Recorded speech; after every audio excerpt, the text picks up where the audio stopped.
आज जो जानेंगे साइंस का जो है एमसीक्यू जो चल रहा है क्रैश कोर्स का, उसका जो है ना डे 3 है, जिसमें क्वेश्चन है मानव नेत्र तथा रंग बिरंग संसार का चैप्टर का जो है एमसीक्यू 10 वो लिया गया है। ये 10 क्वेश्चन ऐसा क्वेश्चन लिया गया है कि जो कि परीक्षा में बार बार रिपीट होता है। अगर परीक्षा में पैटर्न वही रहा तो इससे आने की संभावना 100% रहता है। तो क्वेश्चन पहला देखते हैं क्या है। पहला क्वेश्चन है कि सामान्य दृष्टि की वयस्क के लिए स्पष्ट दृष्टि की न्यूनतम दूरी होता है, यानी कि सामान्य व्यक्ति जिसकी आँख सब खराब नहीं है तो कितना न्यूनतम दूरी तक देख सकता है बुक लेकर के।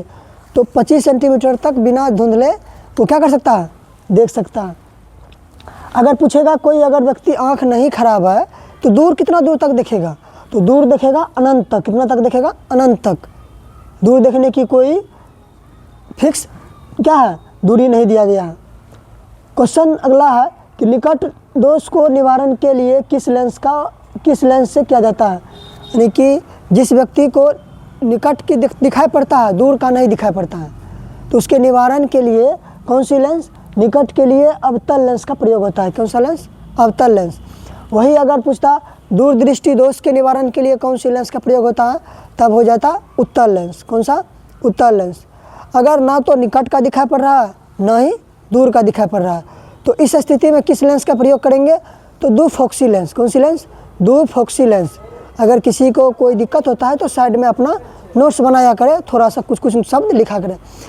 तो ना तो निकट का ना तो दूर का दिखाई पड़े तो सब में कौन सी लेंस लगाएंगे, द्विफोक्सी लेंस, यानी कि उत्तल अवतल दोनों लगाया जाता है। क्वेश्चन अगला है स्पेक्ट्रम में किस रंग का किरण विचलन सबसे अधिक होता है। स्पेक्ट्रम यानी कि प्रिज्म से जो गुजरता है तब जो 7 रंग में विभक्त होता है। कितना रंग में, 7 रंग में एक ऐसे करके जो विभक्त होता है। तो पूछ रहा है कि सबसे विचलन ज़्यादा, सबसे विचलन नीचा कौन रहता है, बैंगनी रहता है। कौन सा, बैंगनी रहता है। सबसे ऊपर रहता है लाल। पूछेगा तरंग दैर्घ्य किसका ज़्यादा, तो लाल का। विचलन किसका सबसे ज़्यादा, तो बैंगनी का। विचलन किसका सबसे ज़्यादा, बैंगनी का होता है। अगर प्रकीर्णन पूछेगा सबसे ज़्यादा किसका होता है, तो भी होगा बैंगनी का, यानी कि लाल रंग का सिर्फ तरंग दैर्घ्य ज़्यादा होता है। बाद बाकी प्रकीर्णन पूछे, विचलन पूछे तो क्या होगा, कम होगा। क्या होगा, कम होगा। तो सबसे कम तरंग दैर्घ्य किसका होता है, तो बैंगनी का। यहाँ हम देख भी रहे हैं कि ये क्या हो रहा है, कम विचलित हो रहा है। यहाँ से डायरेक्ट यहाँ आ गया, लेकिन ये जो यहाँ से यहाँ फिर यहाँ आया, यानी कि ये ज़्यादा क्या हो रहा है, विचलित हो रहा है। तो ये कौन सा आंसर आ जाएगा इसका, किस रंग का विचलन सबसे अधिक होता है, तो बैंगनी का होता है। क्वेश्चन अगला है कि 4 नंबर श्वेत रंग कितने रंगों के मेल से बना होता है। उजला जो रंग होता है यानी कि श्वेत रंग मतलब व्हाइट कलर जो होता है, कितना रंगों से मिलकर होता है, तो 7 कलर मिलकर के बना होता है। कितना कलर, 7 कलर। वो जो हम स्पेक्ट्रम में पढ़ते हैं बे आ नी जी पी नाला, यानी कि बैंगनी, हरा, लाल, पीला, ये सभी मिल करके बनता है क्या चीज़, तो श्वेत रंग। कहता है क्वेश्चन अगला है कि आवर्धन के एसआई मात्रक होता है। आवर्धन, आवर्धन बराबर हम सब पढ़े हैं, अगर जो सब क्लास किया होगा तो पढ़ा होगा कि आवर्धन बराबर होता है आवर्धन का जो एसआई मात्रक पूछेगा तो क्या होता है, इसका कोई मात्रक होता ही नहीं है। क्यों, क्योंकि ये जो होता है ना v/u होता है, v/u। तो v जो है वस्तु दूरी है, दूरी को मापेंगे मीटर में, u भी क्या है, दूरी है, दूरी को मापेंगे मीटर, मीटर मीटर कट गया तो कुछ बचा ही नहीं, तो इसका मात्रक क्या होगा, कुछ नहीं। तो आवर्धन का कोई भी एसआई मात्रक नहीं होता है। क्वेश्चन अगला है टिंडल प्रभाव प्रकाश की किस परिघटना पर आधारित है। टिंडल प्रभाव प्रकाश के किस परिघटना पर आधारित है। प्रकाश का परावर्तन, प्रकाश का अपवर्तन, प्रकाश का वर्ण विक्षेपण, प्रकाश का प्रकीर्णन। परावर्तन होता है किसी चीज़ को टकरा करके लौट जाना। उसके बाद है अपवर्तन, यानी कि पानी में अगर कोई चीज़ गिरा है, उठा हुआ जो प्रतीत होता है, सिक्का गिरा या कोई छड़ गिरा है तो वो हो गया अपवर्तन।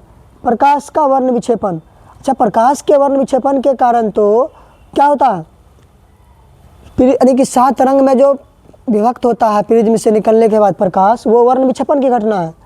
अगर पूछेगा कभी कभी दिखा तो व्यतिकरण, खास रंग का दिखना प्रकाश का प्रकीर्णन, खास रंग का दिखना प्रकाश का प्रकीर्णन। कहता टिंडाल प्रभाव किस प्रघटना पर आधारित है? तो प्रकाश के प्रकीर्णन पे। किस पे? प्रकाश के प्रकीर्णन पे। क्वेश्चन अगला है, पुतली के साइज कौन नियंत्रित करता है? ये हमारी जो पुतली है इसका साइज को कौन नियंत्रित करता है? तो करता है रेटिना। क्या करता है? रेटिना। इस रेटिना को ही कहते हैं दृष्टि पटल। क्या कहते हैं? दृष्टि पटल। तो क्वेश्चन अगला है, एक एंगस्ट्रॉम का मान क्या होता है? 10 पे पावर -10 मीटर, 10 पे पावर -8 मीटर, 10 पे पावर -11 मीटर या नन ऑफ दीज। तो क्या होता है? एक एंगस्ट्रॉम बराबर होता है 10 पे पावर -10 मीटर। ये सब क्वेश्चन जो है बार बार रिपीट होता है। तो एक एंगस्ट्रॉम का मान कितना हुआ? 10 पे पावर -10 मीटर। क्वेश्चन अगला है कि सामान्य नेत्र के लिए दूर बिंदु होता है 25 सेंटीमीटर, 15 सेंटीमीटर, 2.5 मीटर या अनंत। अभी तुरंत बताए थे ऊपर में कि सामान्य दृष्टि के लिए न्यूनतम होता है 25 सेंटीमीटर, दूर जो होता है वो अनंत होता है। क्या होता है? अनंत होता है, उसका कोई फिक्स वैल्यू नहीं है। क्वेश्चन अगला है कि इंद्रधनुष बनाना किस परिघटना पर आधारित है? इंद्रधनुष जो बनता है, जो यानी कि 7 रंग में जो विभक्त होता है, वो किस घटना पर आधारित है? प्रकाश का परावर्तन, प्रकाश का अपवर्तन, प्रकाश का वर्ण विक्षेपण या नन ऑफ दीज। तो क्या होता है? इंद्रधनुष का जो बनना होता है वो प्रकाश के वर्ण विक्षेपण पर आधारित है। किस पे? प्रकाश के वर्ण विक्षेपण पे। इसी तरह का जो है नया क्वेश्चन के लिए चैनल को जरूर सब्सक्राइब करें, ताकि हम यथासंभव प्रयास करेंगे कि आपकी परीक्षा में इससे कुछ न कुछ तो जरूर लाभ होगा। धन्यवाद।